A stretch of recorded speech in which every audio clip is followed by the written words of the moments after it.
everybody, and welcome to the Bob Stoops app. I'm Brad McMullen, along with Hall of Fame football coach Bob Stoops, who will be coaching for an XFL Championship in just a few hours. Saturday night, 7 o'clock, 8 o'clock Eastern on ABC and also the ESPN Plus app. Coach, it's game week. How are you feeling? Feeling great, Brad. It's been a great week of work and practice, and guys have been attentive in meetings, so we're excited about the opportunity coming up. Now, week 9, you played the DC Defenders, the #1 team in the XFL, to an overtime thriller. It was a 2-point game. How do you get the team to play like they did in the second half in the first half this week? Yeah, that's the key part is the second half we played smart, good football. And it's going to take that for 4 quarters. We've had a tendency throughout the year to kind of shoot ourselves in the foot, I guess, in a way to say it.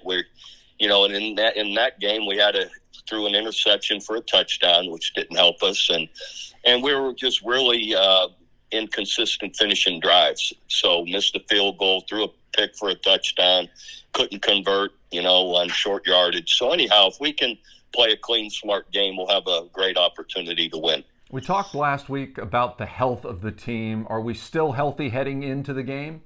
We really are. We've got a few guys that we've been missing that we've been able to get back here in the past week. And so I really believe we'll be pretty close to full speed with our entire roster. Now, you've had the opportunity to coach in championship games as the favorite, as the underdog. Does it change your pregame speech at all, knowing you're about a touchdown underdog in this game? No, as much as anything, we just pregame speech and really the entire week leading up is be our best. That's it. We don't have to be anything other than being our best, play the way we're capable of, play smart, don't make silly mistakes. For instance, pre-snap penalties, post-snap penalties, really put you behind the chains. Take care of the ball when you got it. Know your assignments. There's no excuse to be on the field not knowing what you're doing. So there are a lot of simple things. Just play a clean, smart game. How important has Perez been for you at the quarterback position here in the second part of the season?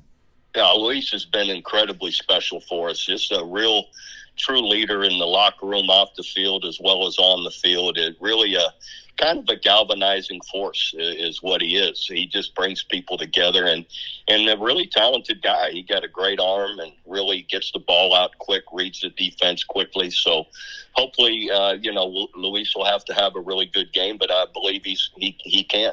And a fun fact, as we mentioned last week here on the show, Bob Stoops undefeated in San Antonio as a head football coach. Hopefully, we'll continue that streak on Saturday night.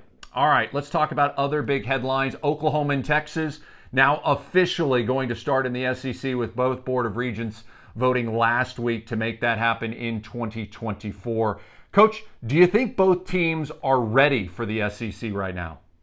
Oh, I believe so. Definitely. I can't speak. I'm not down in Texas to know their situation, but I know just from all the years at OU here that our guys realize the challenge of it. But I think everybody's looking forward to it, and believe we'll handle the being in the league just fine. I think it's a real positive. It got to be. Just think of the fan excitement. We've got an 85,000 seat stadium to fill every week, as well as sky boxes and all. And, we've ensured, just the financial viability of OU athletics now for the next decades to come. And I think that's the part that's a big plus. Is there a particular team you're more excited about seeing come to Norman than maybe in years past? Oh, I think, all of them. Let's face it. I mean, can't wait to see my brother's Kentucky team maybe come sometime, or Florida. Of course, I've got a lot of Gator ties, from my time there. So I'm looking forward to all of them. I think the fans will be looking forward to it as well. And I think what's great about the SEC is the fans travel. They make a point to go to away games, and it's going to be great having the opportunity to go experience cities that we have not had the opportunity to go and watch games in, and also them come to Norman as well.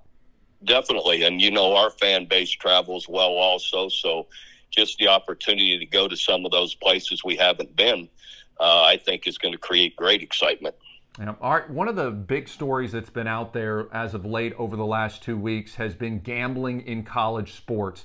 As we know, there are many states that allow sports gambling. You can gamble inside mobile apps. You can go to casinos themselves and place wagers. But we had not really ever seen it on the college level. Now the University of Alabama has cut ties with their baseball coach surrounding a probe of gambling. And then most recently, Iowa suspended 26 athletes, and Iowa State also suspending athletes over potential gambling. Do you think this is just the tip of the iceberg, or is this something you think that is maybe potentially being blown out of proportion? I'd like to think the latter, that it's been blown out of proportion, because it would just really surprise me in that you talk about an absolute no-no in any type of competition, not just at college athletics, but professional, on and on. I mean, that's as serious as it gets if you're associated with any type of gambling on anything you're participating in. So it would surprise me, but there must be something there if all this is happening. What would you like to say to kids, and that's what they are, kids, young athletes out there that may be approached by somebody trying to fix a game? What should they do? I'd run. I would take the name, turn it into my administration, and have them follow up on it. Because again, you talk about the biggest no-no, and if you're gonna, and soon as you get hooked by somebody, I mean, they got you. And I've had people talk to our team that were mob related. And as connected as you could be, and how when they got you, and there is no talking them. Those aren't nice people, and I don't care how nice you want to talk to them. They've got a business to run and money to make, and you're in a bad spot if you're ever in debt to one of those guys. Believe me. And you look at Pete Rose, one of the greatest athletes of our time, one of the greatest hitters in Major League Baseball history, a true Hall of Fame career. He's not in the Hall of Fame because of gambling. It can cost you a lot, not only in the present, but also in the future. Oh, absolutely. Like I said, it's as big a no-no as there is in any kind of competition or in any level of sports, definitely. All right. Again, reminder, this Saturday night, prime time on ABC at 7 o'clock. It will be the XFL Championship as the Arlington Renegades will be taking on the DC Defenders. Go, Coach Stoops. Good luck to you on Saturday night. All right, Brad, I appreciate it, and go Renegades. Amen. Go Renegades. Remember, for videos anytime, just tap on our video link. For Hall of Fame football coach Bob Stoops, I'm Brad McMullen.